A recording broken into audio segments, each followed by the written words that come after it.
మీరు ఇక కేవలం టెక్స్ట్ బుక్లు మాత్రమే లైన్ టు లైన్ చదువుకుంటూ కూర్చుంటున్నారా? సిలబస్ ఎప్పటికీ అయిపోదని భయపడుతున్నారా? అయితే మీరు పూర్తిగా రేసులో వెనకబడ్డట్టే. డిఎస్సీలో 100% జాబ్ కొట్టేటటువంటి టాపర్స్ ఎవరు కూడా ఈ పాత పద్ధతిని ఫాలో అవరు. వాళ్ళు వాడేటటువంటి ఒకే ఒక అస్త్రం రివర్స్ లెర్నింగ్ టెక్నిక్. ఇప్పటి వరకు ఏ యూట్యూబ్ ఛానల్ చెప్పినటువంటి ఈ సీక్రెట్ ఏంటో మీకు 4 నిమిషాల్లో క్లియర్ గా చెప్తాను. స్కిప్ చేయకుండా చివరి వరకు చూడండి. సాధారణంగా అందరం ఏం చేస్తాం, ముందుగా టెక్స్ట్ బుక్ చదివి ఆ తర్వాత టెస్ట్ సిరీస్ రాస్తాం. సో దీనివల్ల బుక్ చదివేటప్పుడు మనకి ఏ పాయింట్ ఇంపార్టెంట్ అనేది మనకి తెలియదు.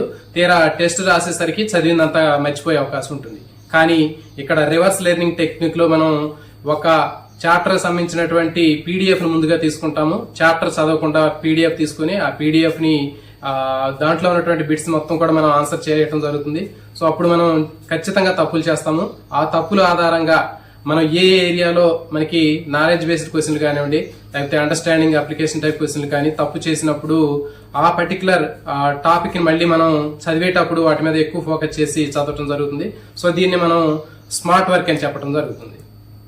ఈ పద్ధతి ద్వారా డిఎస్సిలో వచ్చేటటువంటి లెవెల్ 1, లెవెల్ 2, లెవెల్ 3 సంబంధించినటువంటి ప్రశ్నలను మనం ఈజీగా సాల్వ్ చేయొచ్చు. అది ఎట్లాగో ఇప్పుడు చూద్దాం.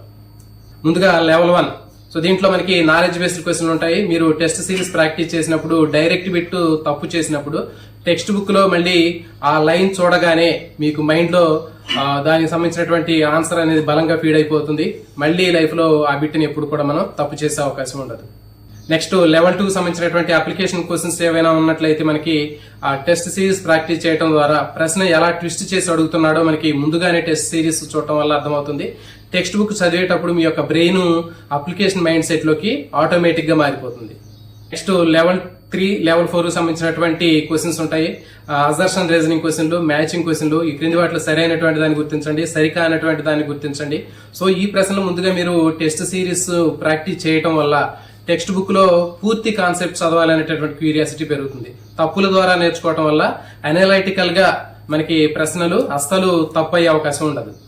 సో మిత్రులారా, నోటిఫికేషన్ వచ్చాక అందరూ బుక్స్ చదువుతారు, కానీ టెస్ట్ సిరీస్, పీడిఎఫ్, తర్వాత టెక్స్ట్ బుక్స్ ఇవి రెండు కలిపి ఈ విధంగా రివర్స్ మోడ్ లో చదివినట్లయితే డిఎస్సిలో మీరు 100% సక్సెస్ అవుతారు.